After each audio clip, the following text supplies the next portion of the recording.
Assalamualaikum warahmatullahi wabarakatuh. Bismillah, alhamdulillah, wassalatu wassalamu ala rasulillah. La hawla wa la quwata illa billah. Amma ba'du. Faya ibadallah, ittaqullaha haqqa tuqatih, wa la tamutunna illa wa antum muslimun.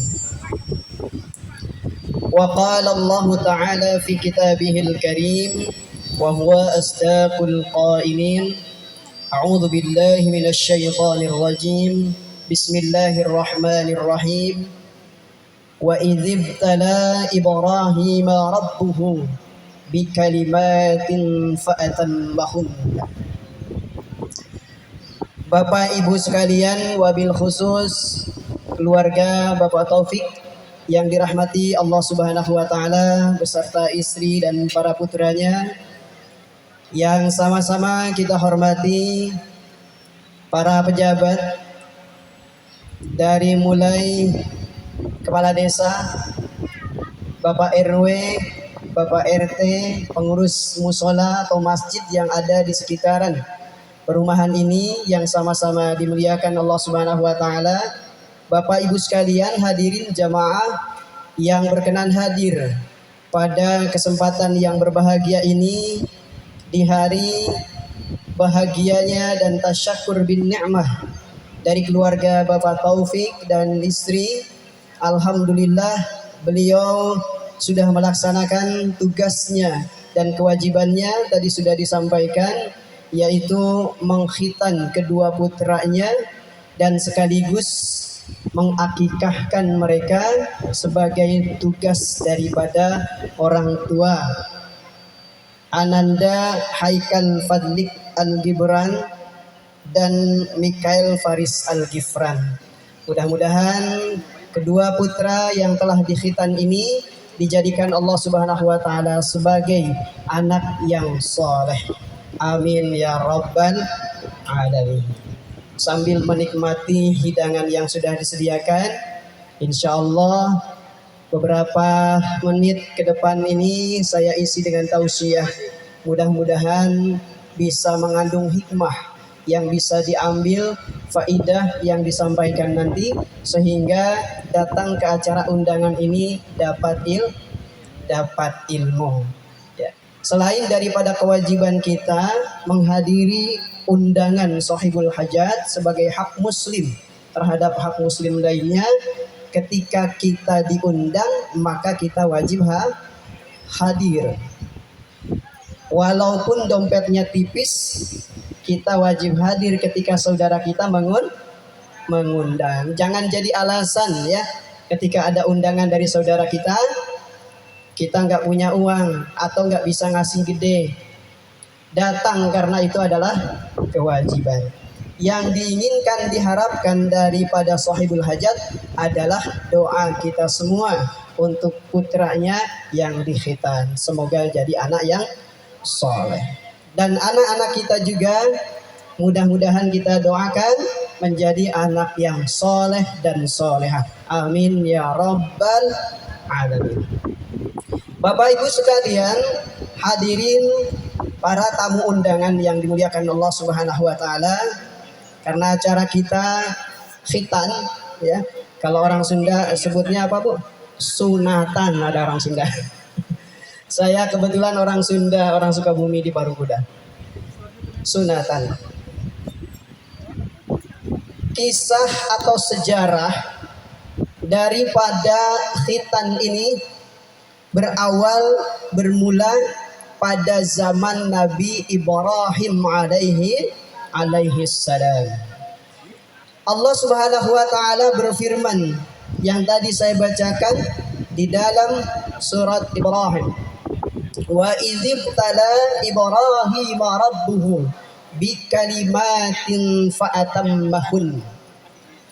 Wa idzibtala, dan ketika diberikan ujian, Ibrahim rabbuhu, Allah memberikan ujian kepada siapa?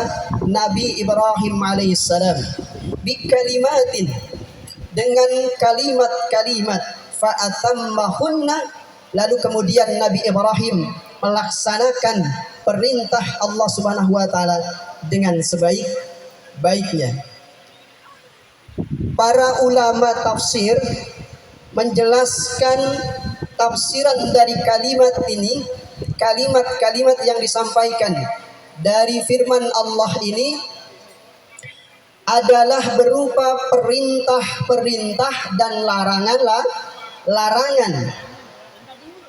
Ada yang menafsirkan perintah mendirikan Ka'bah. Ada juga perintah untuk melaksanakan kurban. Kemudian ada juga yang menafsirkan perintah untuk berhijrah. Ada juga yang menafsirkan dalam tafsir Ibnu Katsir, kalimat-kalimat ini ditafsirkan adalah perintah untuk berkhitan. Jadi Nabi Ibrahim alaihissalam mendapat perintah untuk dikhitan oleh Allah Subhanahu wa taala. Ini usianya tidak muda, tidak kecil seperti anaknya Pak Taufik. Berapa umur atau usia Nabi Ibrahim waktu disuruh atau diperintah berkhitan? 80 tahun. Bayangin Pak, Bu, 80 tahun Allah perintahkan dia untuk dikhitan. Kebayang nggak? Umur usia, dan jangan 80 tahun, 60 tahun saja, ya. Kulitnya keras apa lunak, Bu? Bahkan pada zaman Nabi Ibrahim ini belum ada gunting, belum ada silet, belum ada pisau, ya, apalagi laser, belum ada, ya.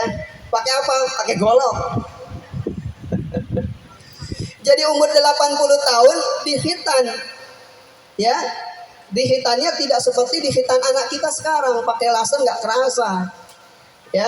Bahkan mungkin bisa jadi darahnya tidak mengalir. Tahu-tahu satu hari sembuh. Ya. Zaman dulu saya sendiri dulu pakai pisau, ya. Jadi darah itu mengalir kelihatan. Kadang kalau anak-anak dulu disunat itu ditutupin, diajak ngobrol dulu ditutupin, ya. Atau biar dia seneng kasih mainan yang dia senengin. Jadi Nabi Ibrahim perintahnya itu untuk dikhitan 80 tahun usianya. Tapi fa'atammahun, Nabi Ibrahim melaksanakan perintah itu menjalankan dengan sebaik-baiknya. Apa yang Allah suruh dia laksanakan. Seperti mana lagi ujian Nabi Ibrahim alaihi salam. Datang dalam mimpinya Nabi Ibrahim diperintah oleh Allah Subhanahu wa taala untuk menyembelih anaknya kesayangannya Nabi Ismail alaihi salam. Fa'atammahunna. Tapi Nabi Ibrahim melaksanakan dengan sebaik-baiknya perintah dari Allah Subhanahu wa taala. Itu sejarah dimulainya khitan dari zaman Nabi Ibrahim alaihi salam, Nabi Adam, Nabi Isa, Nabi Musa, Nabi Isa, sampai kepada Nabi kita baginda Nabi Muhammad sallallahu alaihi wasallam. Syariat berkhitan itu diperintahkan oleh agama sampai kepada baginda Nabi Muhammad sallallahu alaihi wasallam. Yang kedua, hukumnya berkhitan. Hukumnya berkhitan, al-khitanu wajibun. Wajib hukumnya bagi laki-laki atau perempuan. Tapi beda antara khitan laki-laki dengan khitannya perempuan. Laki-laki di khitan, ya, tanda daripada kesucian dari salah satu yang 5 yang disampaikan oleh baginda Nabi Sallallahu Alaihi Wasallam, itu menghilangkan kuluf, namanya kulfah, yang menutupi zakar. Jadi kulit yang menutupi zakar itu harus dibuang, karena dari segi kesehatan ketika tidak dibuang ini kulfah, dia akan mengendap kotoran-kotoran karena tertutup dia tidak bisa keluar. Saat dia buang air kencing itu akan mengendap kotorannya sehingga menjadi penyakit. Apa di antaranya penyakit yang akan ditimbulkan? Kanker kulit. Makanya luar biasa, perintah khitan ini bukan sekedar untuk menghilangkan kulit saja atau kulfah tadi, tapi dari segi kesehatan pun kita bisa petik hikmahnya. Itu dari sekelumit sejarah dan hukum untuk berkhitan. Perempuan khitannya dipotong yang mana saja, tidak seperti laki-laki. Tapi apa hukumnya? Wajib. Nanti kita lihat hikmahnya ya daripada berkhitan ini sendiri. Kemudian Bapak Ibu sekalian yang dirahmati Allah Subhanahu wa taala, dari berkhitan inilah kita juga bisa ambil hikmah yang bisa kita petik dari pertemuan kita hari ini. Yang pertama, ibu bapak sekalian, kita sebagai orang tua tentu menginginkan anak kita menjadi anak yang soleh. Apa ada di antara kita yang ingin anaknya jadi pencuri, anaknya jadi pemabok, anaknya jadi penjudi? Tentu tidak ada. Semua ingin anaknya soleh-soleha. Kalaupun orang tuanya sendiri misalnya penjudi, tapi dia tak mau menurunkan sikapnya kepada anaknya. Dia punya niat, punya harapan, punya doa. Walaupun saya pencuri, anaknya saya harus jadi anak soleh. Sekalipun seperti itu, ada usaha untuk kita menjadikan anak kita soleh dan soleha. Jadi kalau ingin anak soleh dan soleha itu enggak sebim salabim, abrak-adabrak, tidak instan seperti kita merebus mie instan. Ada usaha dan ikhtiar supaya anak kita jadi soleh dan soleha. Diingat ibu, yang pertama usaha zohir. Usaha apa bu? Usaha zohir. Di antara usaha zohir ini, calon ibu, calon bapaknya anaknya harus punya kepribadian yang soleh, punya kepribadian yang soleh.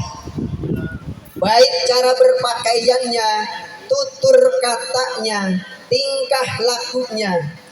Calon ibunya tukang sujud, calon bapaknya tukang pergi ke majelis ta'lim. Insya Allah anaknya jadi anak soleh. Yang kedua, berikan nama yang baik untuk anaknya. Dari usaha zahir ini yang kedua, berikan nama yang terbaik. Karena nama adalah doa. Nama doa. Seperti misalnya anaknya pujian, namanya Ahmad, Muhammad, ya.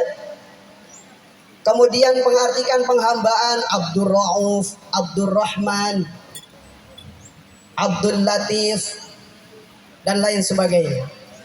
Nama yang diberikan itu mengandung doa.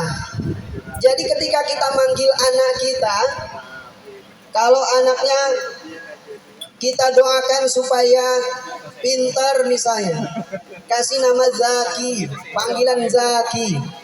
Hei anak yang cerdas. Ya, Abdur Rahman, hei hamba yang maha pengasih. Itu sebutan-sebutan untuk anak kita yang mengandung doa. Ya, jadi kita nggak ikut-ikutan orang barat, biar ngetren, biar keren, ya. Namakan anak kita Koko misalnya.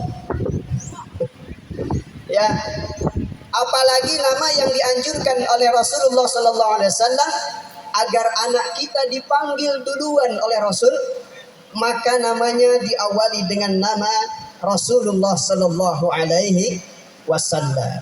Banyak ya, nama Rasul itu banyak. Ada Muhammad, ada Ahmad, dan lain sebagainya. Banyak. Di dalam kitab Dalailul Khairat itu nama Nabi Muhammad banyak di situ. Al-Mujtaba,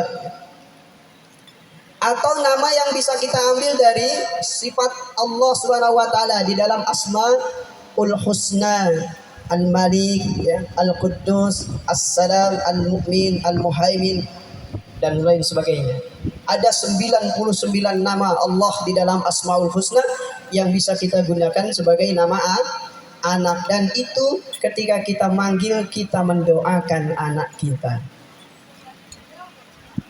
Ya, yang kedua dari usaha zahir kita memberikan nama yang terbaik yang mengandung doa. Yang ketiga dari usaha zahir ini memberikan pendidikan agama. Kita sebagai orang tua punya kewajiban mendidik anak, dimulai dari lingkungan keluarga. Karena al-baitu madrasatul ula. Rumah adalah madrasah, tempat pendidikan pertama untuk anak. Dan di situ yang paling berperan utama adalah ibu. Ibu sebagai guru pertama di madrasah itu untuk pendidikan anaknya. Kalau tadi calon ibunya, calon bapaknya yang suka sujud, tengah malam dia bangun tahajud, sholat 5 waktu tidak pernah ketinggalan, itu akan mencerminkan dan menularkan kepada anaknya. Maka ketika anak itu mau makan, diajarin doa. Nih ibu bapak-bapak sekalian, udah berdoa belum? Saking laparnya udah siang, datang langsung habak-habak aja. Ya, mau makan diajarin Allahumma barik lana fima razaqtana wa qina adzabannar. Mau tidur diajarin bismika Allahumma ahya wa amut. Mau masuk masjid bapaknya ajarin Allahumma ftahli abwaba rahmatik.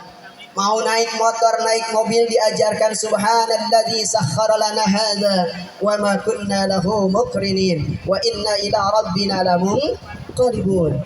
Mau bersetubuh pun pakai doa Allahumma, bapak-bapak apa enggak? Allahumma, udah lupa, kelamaan gak dipakai. Allahumma jannibna syaitan. Saya ajarin lagi nih.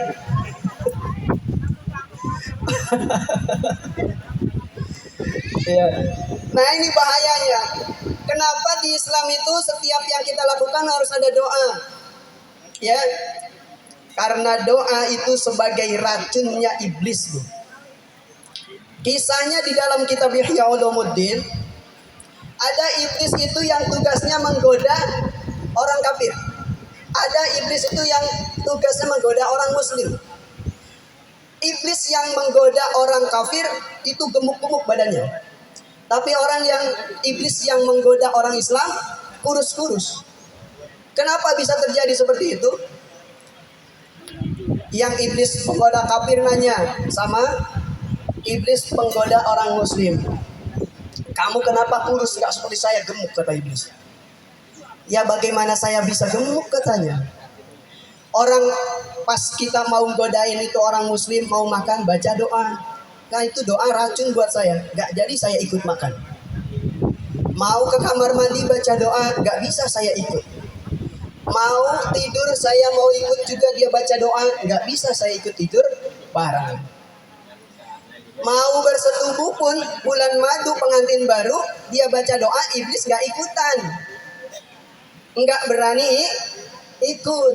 Nah kita bisa lihat, jangan-jangan anak saya kenapa brutal.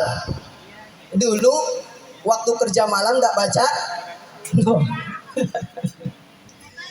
Ya, jadi berikan pendidikan yang terbaik di dalam lingkungan rumah tangga. Anaknya yang perlu yang laki-laki diajak ke masjid oleh ayahnya. Ini kadang-kadang kan anaknya kita suruh ke masjid. Nah, sana ke masjid udah azan. Bapak, ntar ngopi dulu. Ya. Jadi harus kita bina dalam pendidikan lingkungan keluarga anak ini agar menjadi anak yang soleh. Kepribadian kita dulu lihatkan oleh kita kepada anak itu sebagai zohiriahnya, bisa dipandang mata. Ayahnya rajin ke masjid, anaknya pasti lihat, pasti ngikut lama-lama. Ibunya rajin ke majelis ta'lim, ikut pengajian, anak yang perawannya nanti lama-lama ikut, menularkan kebaikan kepada anaknya. Kemudian yang kedua, usaha yang bisa kita lakukan agar anak kita menjadi soleh dan solehah, ini adalah usaha batin, yaitu berbentuk doa. Kita diajarkan oleh Nabi Ibrahim alaihissalam, doa yang dipanjatkan Nabi Ibrahim kepada Allah Subhanahu wa taala, Rabbi habli minas solihin. Rabbi habli minas solihin. Nabi Ibrahim berdoa seperti itu. Nabi Ibrahim ingin anaknya jadi anak soleh. Nabi Ibrahim tak berdoa dia punya anak yang kaya. Nabi Ibrahim tak berdoa punya anak yang cakep, yang cantik, yang ganteng, yang luas rezekinya. Tapi Nabi Ibrahim berdoanya, berikan aku anak yang soleh. Karena dengan kesolehan kepribadian pada anak itu, semuanya akan terjawab, ya. Di urusannya dimudahkan, dia dekat dengan Allah Subhanahu wa taala. Jadi berdoalah setiap minimal setelah sholat fardu, Rabbi habli minas sholihin.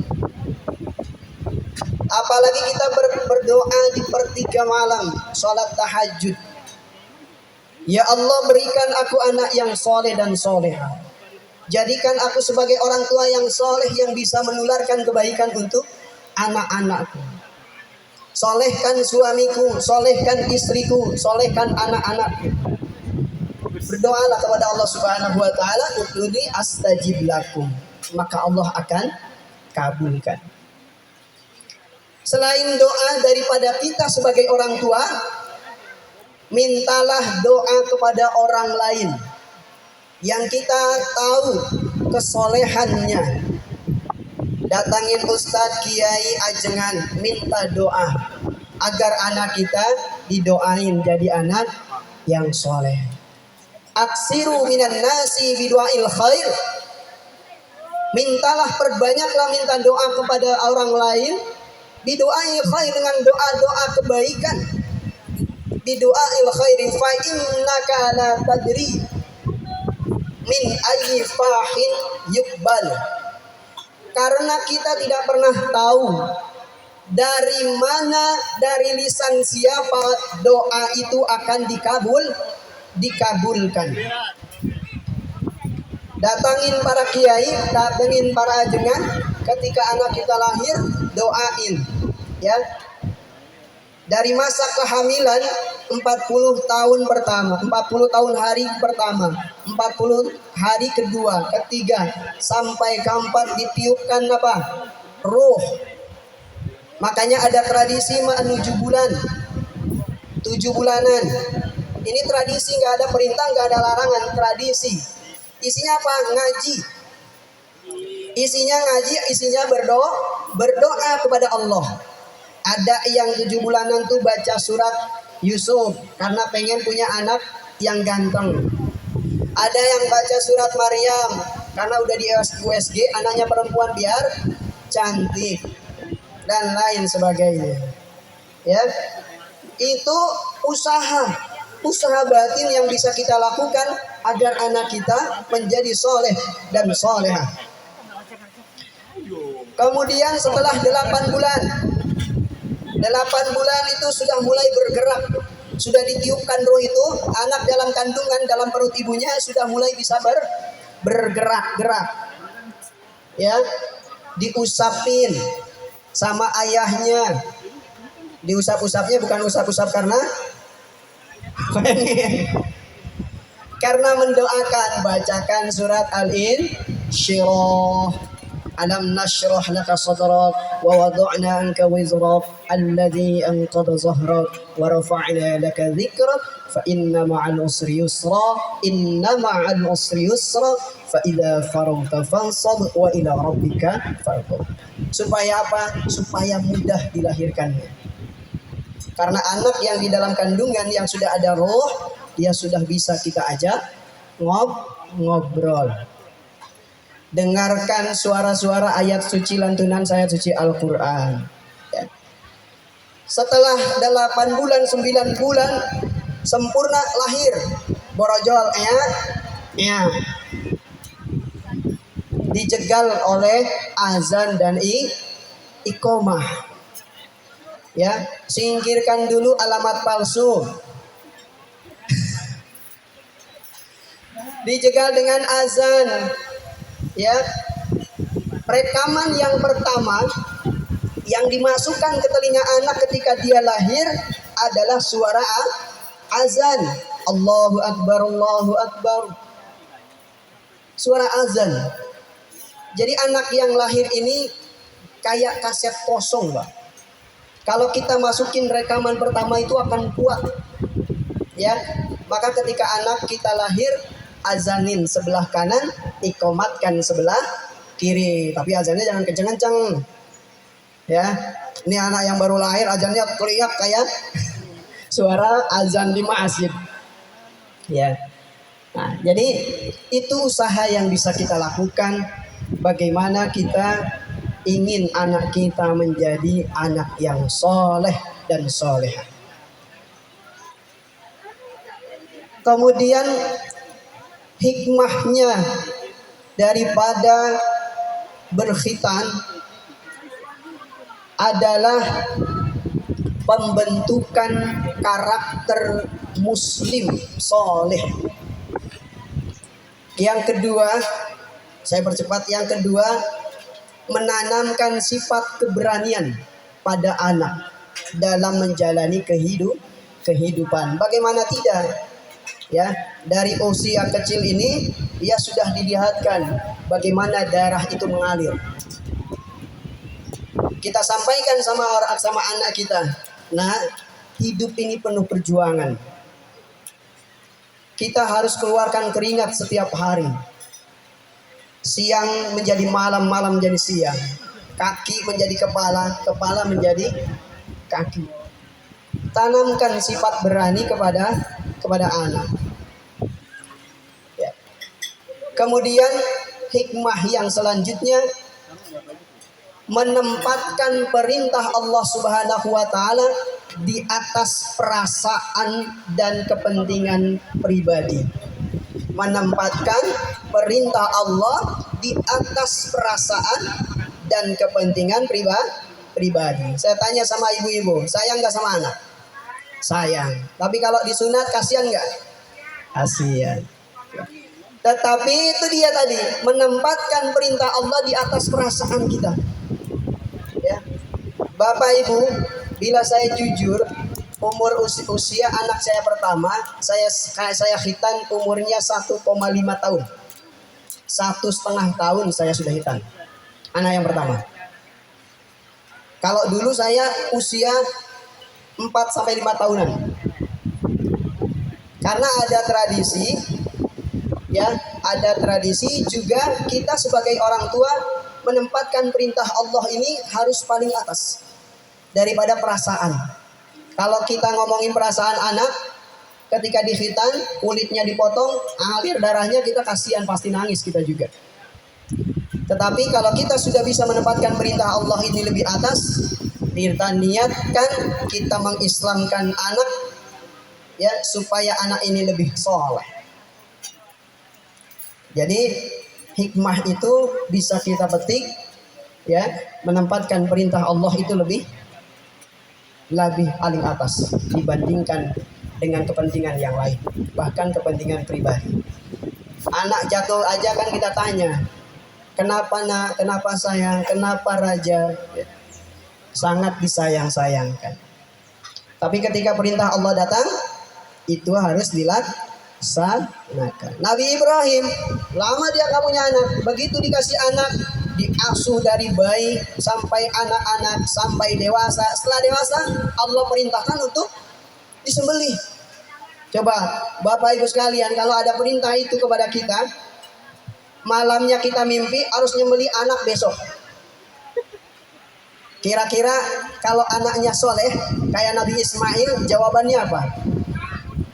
Nabi Ismail karena soleh, jawabannya kalau itu memang perintah Allah, kerjakan.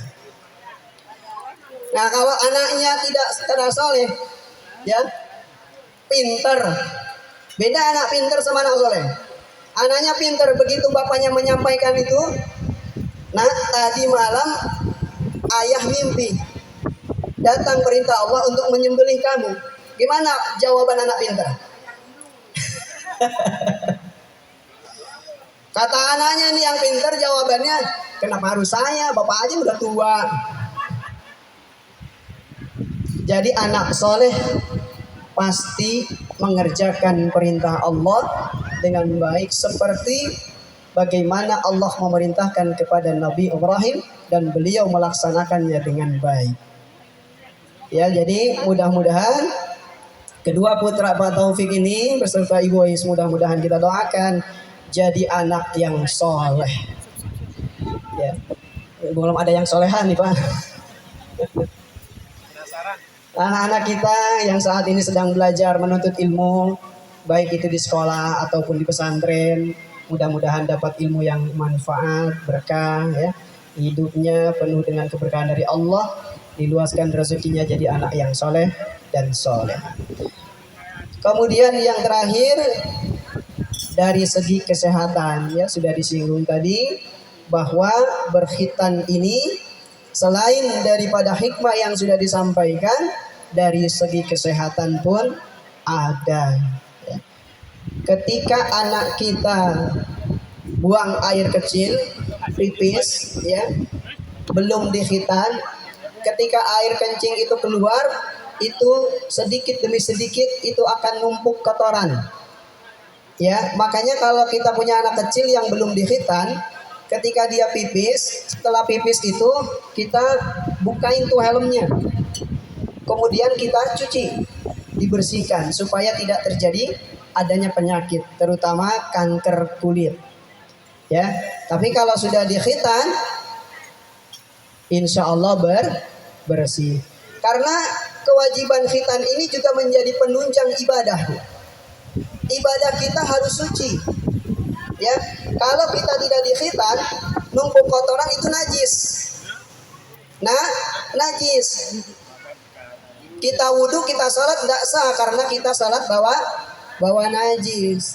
Kalau dibersihkan, dikhitan itu bersih. Ya, istinja dengan sempurna, kemudian wudhu, kita salat. Kita salat berdoa, berhadapan atau berkomunikasi dengan Allah Subhanahu wa taala, menunjukkan kehambaan dan ketaatan kita kepada Allah Subhanahu wa taala dalam keadaan suci. Jadi kalau ibarat kita naik loteng, misalnya naik hotel berapa lantai, itu nggak ujuk-ujuk kita langsung ke atas. Harus ada apa? Tangga. Biar kita sampai ke tujuan yang paling atas. Maka khitan ini adalah tangga atau wasilah untuk menuju Allah Subhanahu wa taala dalam ibadah, karena syarat daripada ibadah kita harus suci. Ya. Itu diantara hikmah daripada berkhitan, daripada 5 perkara yang harus kita sucikan dari kita sebagai muslim dan muslimah. Nabi Shallallahu Alaihi Wasallam menyampaikan hadisnya, khamsun minal fitrah, 5 daripada kesucian. 1, al istihdad. Apa itu istihdad? Mencukur kemaluan, mencukur rambut kemaluan. Harus cukur, jangan sampai gondrong. Ya, kedua, al khitan.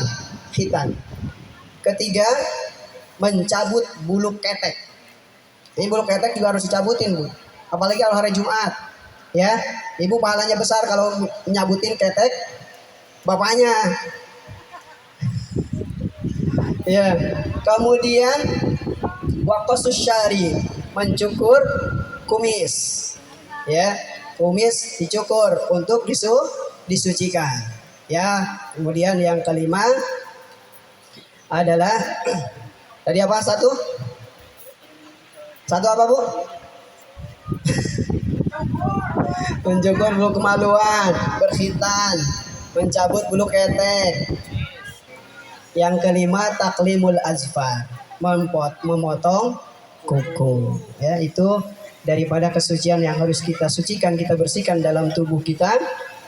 Apalagi tadi kalau hari Jumat, ya Bu, selain bulu ketek, suaminya dipotongin kukunya Bu. Suka nggak Bu?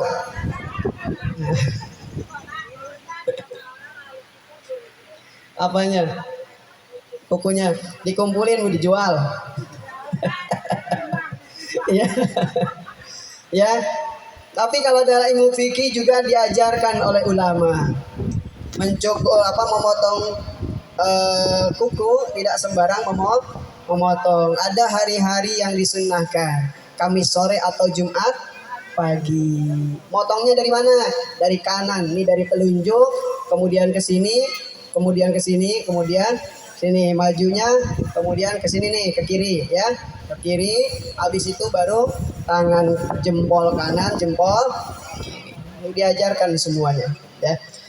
Baik Bapak Ibu sekalian, mungkin itu saja yang bisa saya sampaikan pada kesempatan siang hari ini. Mudah-mudahan apa yang disampaikan tadi bisa tertanam dalam diri kita, terutama sebagai orang tua, bagaimana caranya supaya anak kita menjadi anak yang soleh dan solehah. Mari kita berdoa bersama-sama. Mudah-mudahan hari ini selain daripada tasyakur, khitan dan akikah dari keluarga Bapak Taufik untuk putranya ini, kita yang hadir pada kesempatan siang hari ini memenuhi undangan beliau, Allah berikan keberkahan. Amin ya rabbal alamin. Bismillahirrahmanirrahim. Allahumma salli ala sayyidina wa habibina wa syafina wa maulana Muhammad wa sallim wa radiyallahu ta'ala an kulli sahabati rasulillahi ajma'in. Alhamdulillahi rabbil alamin, hamdan syakirin, hamdan na'imin, hamdan yuafi ni'amahu wa yukafi'u mazidah. Ya Rabbana lakal hamdu kama yanbaghi li jalali wajhikal karim wa azimi sultanik. Allahumma salli ala sayyidina Muhammadin tibbil qulubi wa dawaiha wa afiyatil abdani wa shifaiha wa nuril absari wa diyaiha wa ala alihi wa sahbihi wa sallam.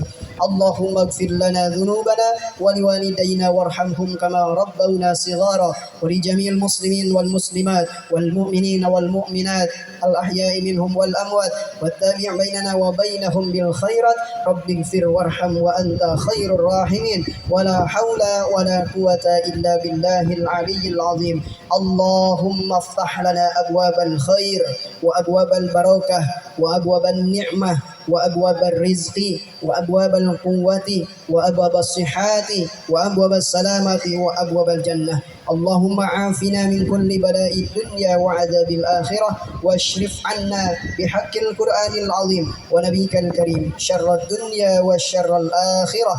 Ghafarallahu lana wa lahum bi rahmatika ya arhamar rahimin.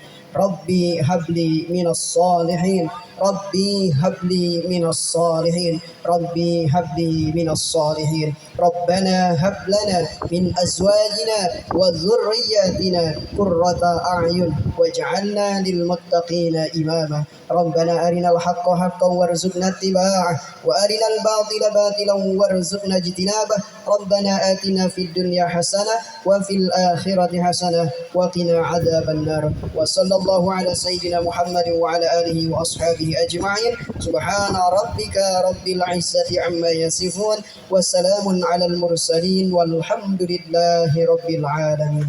Sekian yang bisa saya sampaikan. Kurang lebihnya mohon maaf. Terima kasih atas segala perhatian dan Allahul muwaffiq ila aqwamit thoriq. Assalamualaikum warahmatullahi wabarakatuh.